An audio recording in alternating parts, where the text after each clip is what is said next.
बाद भारत चीन टकराव की करेंगे। एलएसी तनाव के बीच मॉस्को में दोनों देशों के रक्षा मंत्रियों ने मुलाकात की है। एससीओ की बैठक में राजनाथ सिंह ने ड्रैगन को कैसे लगाई लताड़ और भारत रूस की कौन सी डील हुई है पक्की। भारत चीन तनाव की सबसे बड़ी खबरें इस वक्त की कौन सी हैं? न्यूज टॉप 9 एलएसी पर टक्कर में आप देखिए। एलएसी पर भारत चीन विवाद के बीच कल मॉस्को में रक्षा मंत्री राजनाथ सिंह और चीनी रक्षा मंत्री वेई फेंघे की मुलाकात हुई। इस दौरान दोनों देशों में शीर्ष स्तर के नेताओं की बातचीत की जो तस्वीरें सामने आई हैं वो बहुत कुछ कह रही हैं। राजनाथ सिंह ने अपने चिरपरिचित अंदाज में दो टूक कहा होगा कि एलएसी पर उकसाने वाली अपनी हरकतों से बाज आए।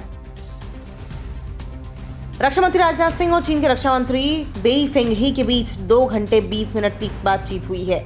इस दौरान भारतीय प्रतिनिधिमंडल में रक्षा सचिव अजय कुमार और रूस में भारत के राजदूत डीबी वेंकटेश वर्मा भी मौजूद थे।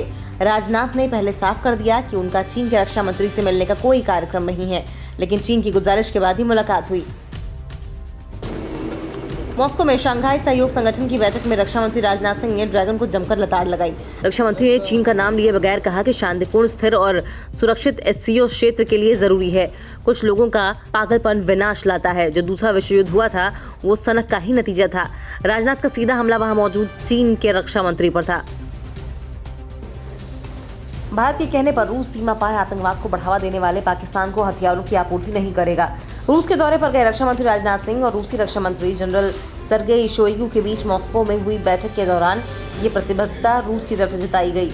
दोनों के बीच 1 घंटे तक हुई बैठक में रक्षा सुरक्षा समेत दोनों देशों में सहयोग के व्यापक क्षेत्रों पर चर्चा की गई।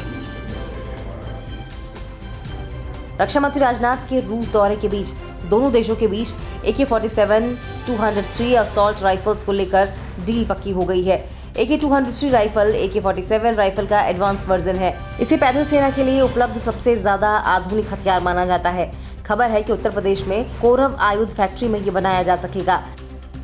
एलएसी पर भारतीय सेना की तैयारियों का जायजा लेने के बाद आर्मी चीफ नरवणे ने कहा, एलएसी पर हालात नाजुक हैं, लेकिन जवानों का जोश पूरी तरह से हाई है। पैंगोंग में चीनी सेना को खदेड़ने की बात का जिक्र न करते हुए आर्मी चीफ ने कहा कि सुरक्षा के लिए जो जरूरी था सेना ने वो किया। हमारी सेना एलएसी पर पूरी तरह से तैयार है और हर हालात से निपटने में सक्षम है। आर्मी चीफ MM नरवणे ने 29 और 30 अगस्त को पैंगोंग झील के उत्तरी इलाके में चीनी जवानों को शिकस्त देने वाले जवानों को सम्मानित किया। विपरीत हालात के बावजूद इन जवानों ने चीनी सैनिकों की घुसपैठ को नाकाम करते हुए उन्हें पीछे जाने के लिए मजबूर कर दिया था। इस बीच चीन को मुंहतोड़ जवाब देने जा रहे इंडियन आर्मी की इसी फोर्स के जवानों का लोगों ने शिमला में जोरदार स्वागत किया। पूर्वी लद्दाख में जारी तनाव को कम करने के लिए भारत चीन के बीच सैन्य और कूटनीतिक बातचीत का सिलसिला चल रहा है। कल भी दोनों देशों के बीच ब्रिगेड कमांडर लेवल की एक और दौर की बातचीत हुई। सरकारी सूत्रों के मुताबिक भारतीय क्षेत्र वाले चुशूल में एक सीमा चौकी पर सुबह 11 बजे से दोपहर 2 बजे के बीच बातचीत हुई। भारत चीन तनाव के बीच विदेश सचिव हर्षवर्धन श्रृंगला ने 2 टूक शब्दों में कहा है कि जब तक बॉर्डर एरिया में शांति नहीं होगी तब तक हमारे व्यापारिक संबंध सामान्य नहीं चल सकते। श्रृंगला ने कहा कि 1962 के बाद कभी ऐसे हालात नहीं हुए। भारत अपनी संप्रभुता और क्षेत्रीय अखंडता में कोई समझौता नहीं करेगा।